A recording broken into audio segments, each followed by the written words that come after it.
কলিযুগের অবসানে নাকি ভাঙবে কেদারেশ্বরের স্তম্ভ। বহু রহস্য হরিশ্চন্দ্রগড় দুর্গ ঘিরে। চলুন জেনে নেওয়া যাক এই স্তম্ভের রহস্য কী।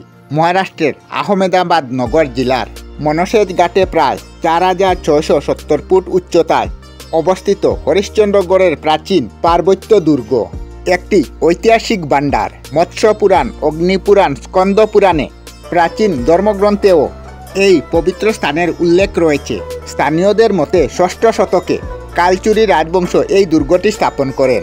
তবে হরিশ্চন্দ্রগড় দুর্গের গুহাগুলি একাদশ শতকে খোদাই করা হয়েছে বলে মনে করা হয়। মহারিষি চামদেব এই দুর্গের মন্দিরের গভীরে ধ্যানে মগ্ন থাকেন বলে মনে করা হয়। চতুর্দশ শতকের বিখ্যাত পাণ্ডুলিপি তত্ত্ব অনুসারে উল্লেখ পাওয়া যায় ৬ষ্ঠ শতকে এই দুর্গ মুঘলদের নিয়ন্ত্রণে ছিল। তবে অষ্টাদশ শতকে মারাঠারা এই দুর্গ পুনরায় দখল করেন। মনে করা হয় এই দুর্গে ছড়িয়ে ছিটিয়ে অনেকগুলি গুহা রয়েছে। তাদের মধ্যে কয়েকটি খুঁজে পাওয়া গিয়েছে। তবে এই সমস্ত গুহাগুলির মধ্যে সবচেয়ে যে গুহাটি মানুষকে আকৃষ্ট করে তা হলো রহস্যময় কেদারেশ্বর গুহা। কেদারেশ্বর গুহার কাছে আছে হরিশ্চন্দ্র মন্দির। মন্দিরের পূর্ব দিকে রয়েছে সপ্ততীর্থ পুষ্করিণী। স্থানীয়দের মতে এই পুকুরের জলে অসুস্থ মানুষকে সুস্থ করে তোলার আশ্চর্য ক্ষমতা আছে। খোলা আকাশের নিচে থেকেও গরমকালেও এই পুকুরের জল থাকে বরফের মতো শীতল। কেদারেশ্বর গুহা হরিশ্চন্দ্র মন্দিরের ডান দিকে অবস্থিত। এই গুহাটিতে বরফ ঠান্ডা জলের মধ্যে রয়েছে ৫ ফুট উঁচু শিবলিঙ্গ। জল প্রায় কোমর সমান উঁচু। অতি ঠান্ডা জলের কারণে শিবলিঙ্গের কাছে যাওয়াও বেশ কঠিন হয়ে দাঁড়ায়। কেদারেশ্বরের গুহায় খোদাই করা রয়েছে বহু ভাস্কর্য। বর্ষাকালে এই গুহার কাছে যাওয়া আরও কঠিন হয়ে পড়ে। গুহার সামনের রাস্তা দিয়ে জলপ্রবাহের স্রোত বয়ে যায়।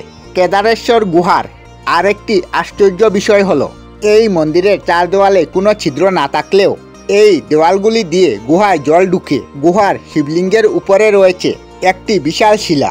চার কোণে রয়েছে 4টি স্তম্ভ, কিন্তু গুহা দাঁড়িয়ে রয়েছে কেবলমাত্র একটি স্তম্ভের উপর। বাকি 3টি স্তম্ভই কিন্তু নিচের দিকে ভাঙ্গা। স্থানীয়দের দৃঢ় বিশ্বাস এই 4টি স্তম্ভ 4টি যুগের প্রতিনিধিত্ব করে: সত্য, ত্রেতা, দ্বাপর এবং কলি। 3 যুগের শেষে এমনি থেকেই ভেঙে গিয়েছে একটি স্তম্ভ। মনে করা হয় কলিযুগের ভার বহন করছে টিকে থাকা স্তম্ভটি।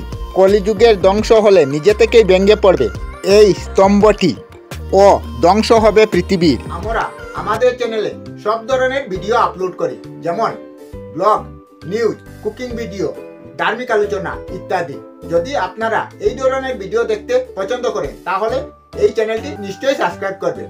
আমি আপনাদের সাথে বিদায়ক না, আজকের মতো বিদায় নিলাম। আর ভিডিওটি ভালো লাগে লাইক, শেয়ার ও কমেন্ট করবেন। ভিডিওটি সম্পূর্ণ দেখার জন্য অশেষ ধন্যবাদ।